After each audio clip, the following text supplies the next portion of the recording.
Hi, this is Graphically Alex coming at you with all things fat related. If that's something that interests you, please subscribe. I'd love to have you. Today, we're going to talk about Kaitlyn Elizabeth. So I was looking over her TikTok. This is an old video, but I want to cover what she was talking about. And I might go over it again because I know Glitter and Lasers did a video kind of similar to this. But this is more so just something I want to cover in regard to losing weight, and especially doing so publicly, but I think it can happen even in private, where as soon as you say you want to start losing weight, you get a lot of conflicting advice and it can be very overwhelming. So I just want to show her experience that she's going through at the very beginning, and then talk a little bit about when I was first starting too, especially with this current attempt, so to speak. I wouldn't say attempt, I'd say I'm doing it, but you get what I'm saying. So anyways, okay, let's listen to Kaitlyn. I'm not mad. I'm not even offended.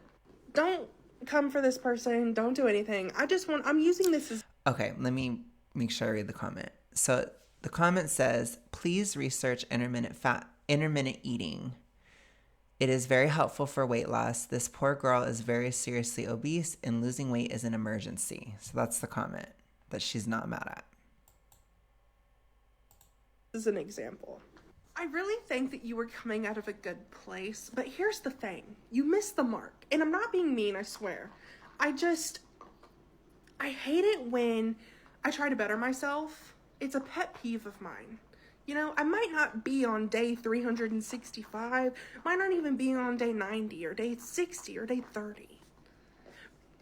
But at least I'm not on day 0. You know? Like, I'm trying my best here. So I will say a couple things here.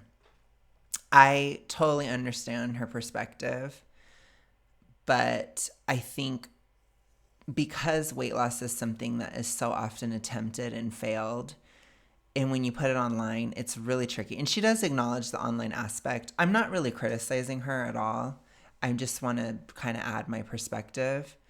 But it's like when people say they want to lose weight, a lot of the time, especially online, it so often does not happen. It is very, very, very often. So people kind of rightfully have a skepticism when you start. What I will say is, as I've lost the weight, I've gotten less and less of those comments, because most of the time people just want you to just get better, basically, you know, and they're pretty supportive as you get better, in my opinion. That has been my experience. When I first started, I did my thyroid protocol, and I started it in 2021, and I got a lot of criticism for the way I was eating. And it was kind of brutal. Like, I'm not going to lie. Like, because when you're really big, like, people have a lot to say about that kind of stuff. And I just want to kind of, I guess, remind you guys that when somebody is that big and they're trying to do this, it is like a major, oh my gosh, like when you are at that level, it feels like it's going to take walking on water to get out. And it's already kind of high pressure. You usually have big health issues, so that the kind of like health alarmism and stuff, I don't think it's useful if somebody has decided to lose weight. I'm not going to say that talking about the realities of health is a bad thing, especially when someone refuses to, or they just act like it doesn't matter, or again, in the case of fat acceptance, they put out there that it's perfectly fine and healthy to be super morbidly obese. Then that there is definitely a place to speak up in those areas. But if somebody has agreed, I don't think the alarmism helps.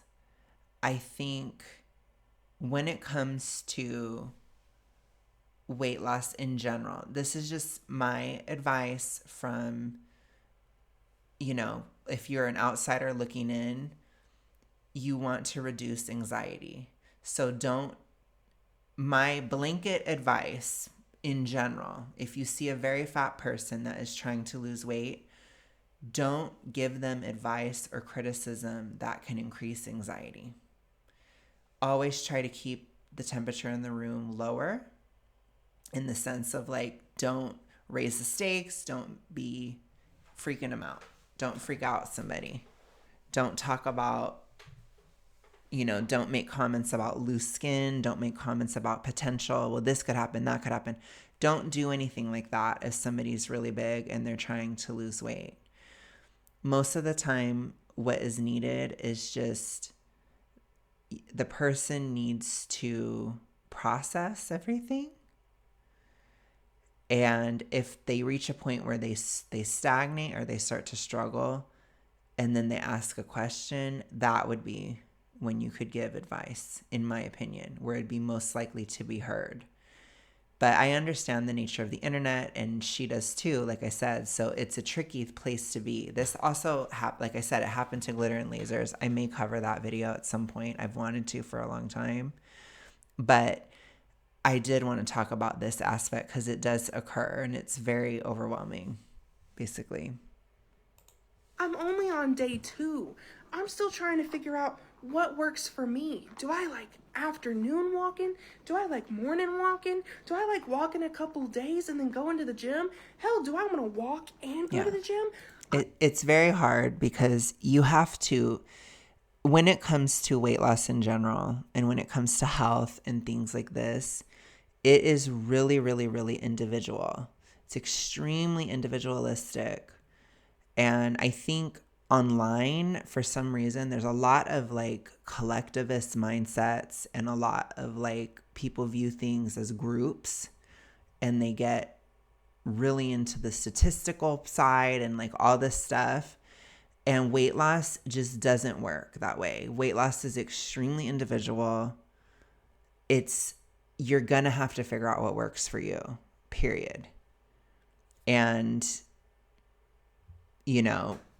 maybe someday I could do a video of like, how can you tell if something's working for you or not? Maybe that would be an interesting video. I'm not going to get into that right now, but it's a very individual thing. The only thing that is a blanket statement in terms of weight loss is that it does require a caloric deficit. So the absolute blanket would be the whole eat less, move more. But that's not specific whatsoever. How much is less? How much is moving more? That's going to have to be up to you. And I think it's really, really important to focus on, honestly, what you can control, what you can do. You have to look at it from a perspective. You're the only person that knows what you're capable of on a physical level when you're that big. And you have to make those decisions. And again, within supermorbid obesity, there are difficult decisions usually.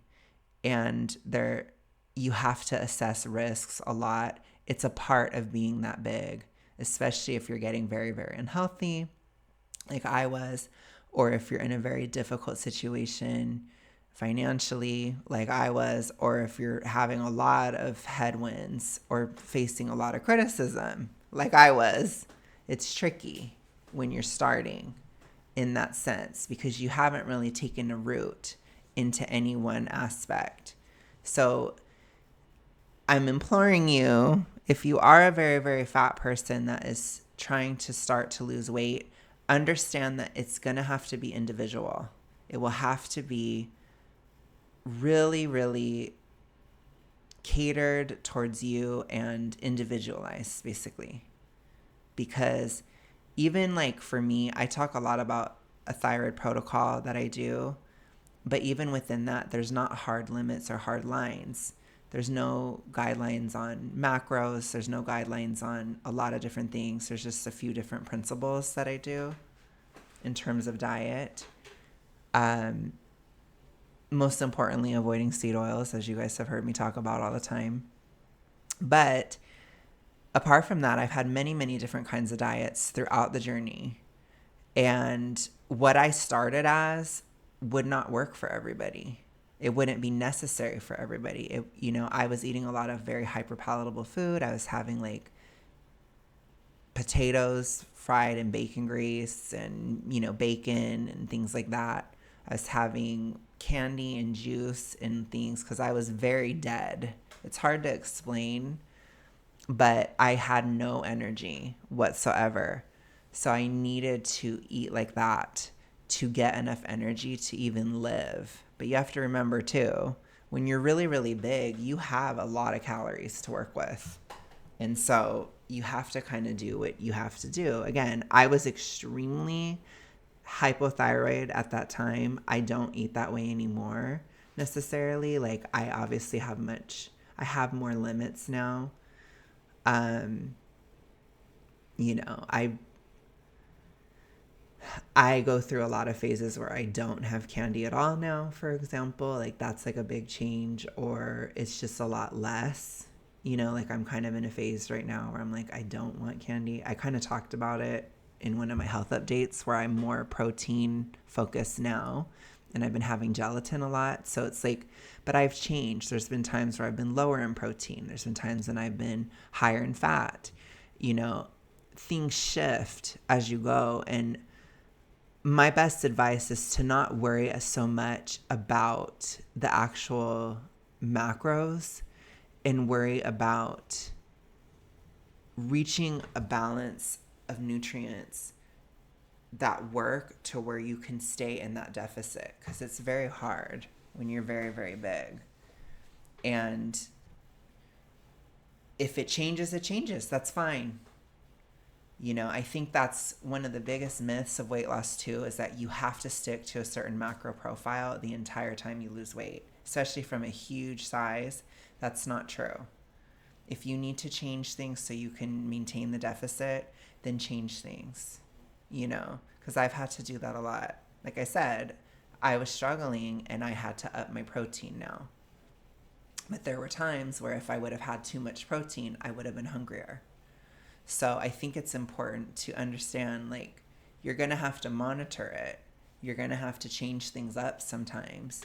And you have to have ultimate accountability in weight loss. I think no matter what you're doing, but you have to have accountability, because you have to see what's working for your body at that size or at that level at that time. And even when you're that big, even the time of year can affect you, because your system is very, very, very taxed.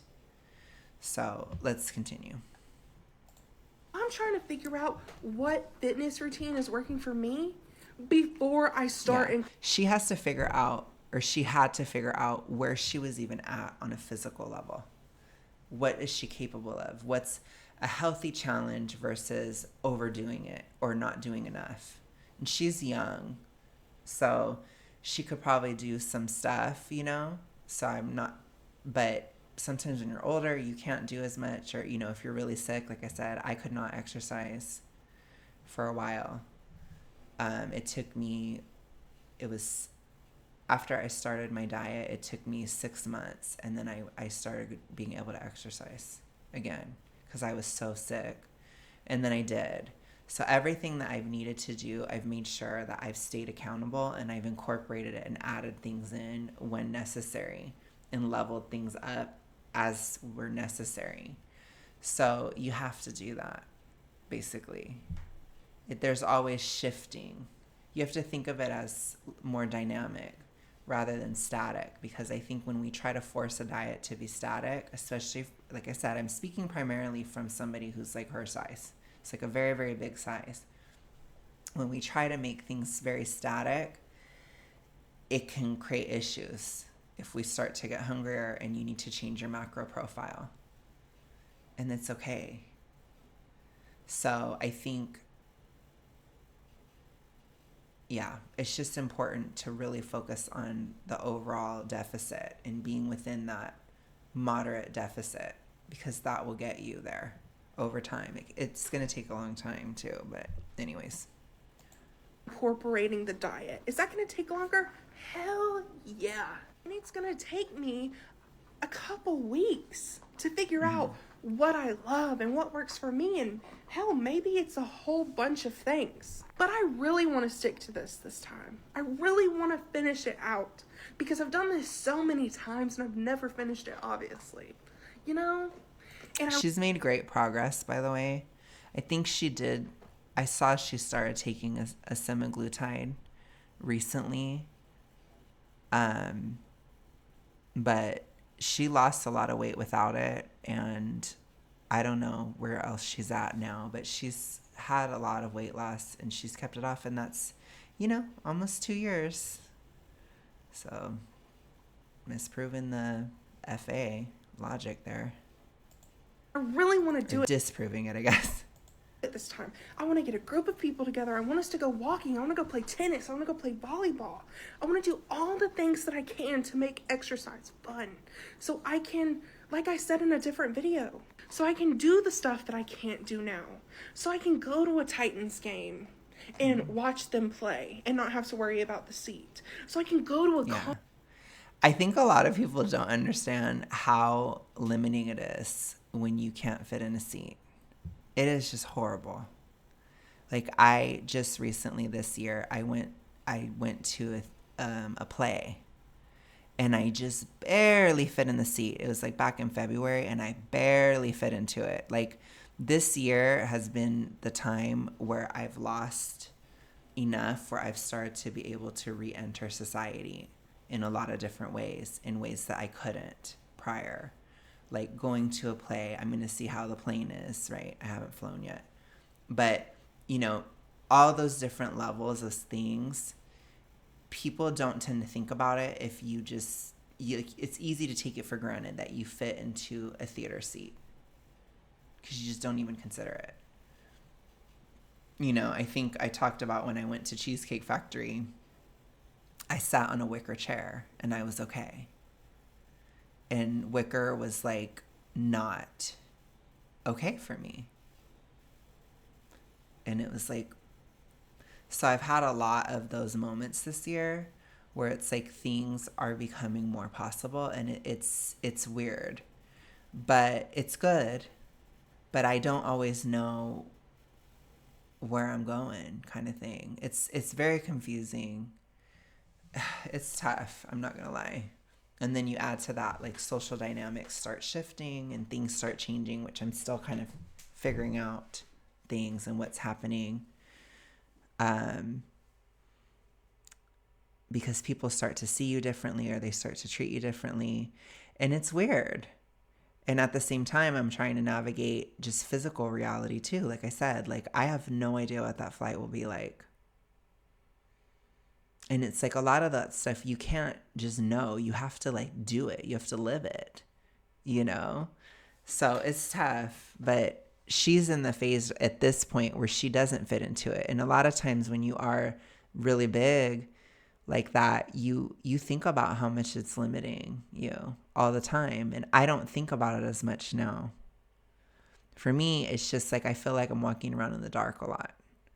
But I'm not thinking about not being able to do things as much. You get what I'm saying? I'm in a different phase, I guess. So it's interesting to hear her talk about that because I remember it. When she said it, it's like, oh yeah, yep, and it's like I just barely got the ability to do that in February, to sit in the theater. Think about it, it's just weird. It's very weird. Concert and not always have to buy pit tickets, even though it's more fun. But you know what I'm saying? Like, I don't want to have to go somewhere and worry about fitting in a place or in a spot. I want to be able to go paragliding. I want to do the slingshot in Florida. I want to ride sketchy carnival rides, like I was thinking about that recently. I was thinking about the carnival rides that I never really rode on because, again, she's on point. But I love her, like, lust for life, I guess. That's, like, the best way to put it. I think that will be very motivating. You see her reasons. And she, like, again, she's younger. And I don't know if she's as unhealthy as I was when I started. You know, a lot of my things that I was thinking about was like, I want to be able to breathe. I want to be able to know that I'm going to live a while longer. You know, I want to be able to um, feel comfortable laying down to go to sleep. I mean, it was a pretty low bar for me. I want to be able to get up without my heart racing every time. Like, I want to be able to get up to go to the bathroom in the middle of the night without my heart racing and me feeling like I'm, you know, going to have a heart attack from going to the bathroom. You know, it's like I didn't want to I didn't want to feel those kinds of things. It was scary. You know, it can be really scary when you're very sick and it's just all those different things going on. You know, I was like, I want to not have a massive panic attack every single day. You know, I want to not have to worry about thinking the wrong thought before I go to bed. Otherwise, I'll go into a massive panic for 3 hours because I thought the wrong thing. That literally happened to me in 2020. I had to be so focused on even my thoughts because if I thought something wrong, my body and my hypothyroidism was so severe that if I just thought of something that made me anxious, my whole body erupted into a pit of anxiety and I could not sleep for hours because of a thought, because of a scary thought. You know, it was so difficult. And so that's where I was coming from, was all that kind of stuff. And it was a long road out that, you know, I really started to get out of it last year. But even as far, like, I started my diet in 2021, March. It took all the way through 2022. Like, I was so bad in December of 2022 still. And I remember, like, I would literally cry because I couldn't believe how long I had worked at it. And I had gotten myself to such a low point that I could do something like that for almost 2 years and be working on my health for almost 2 years and still be so sick.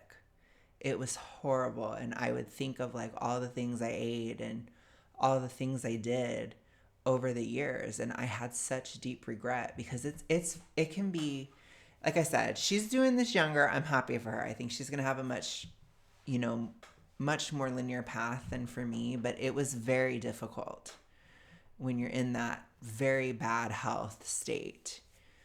And so for me, it's just like, gosh, like I think about that now. My problems are so different.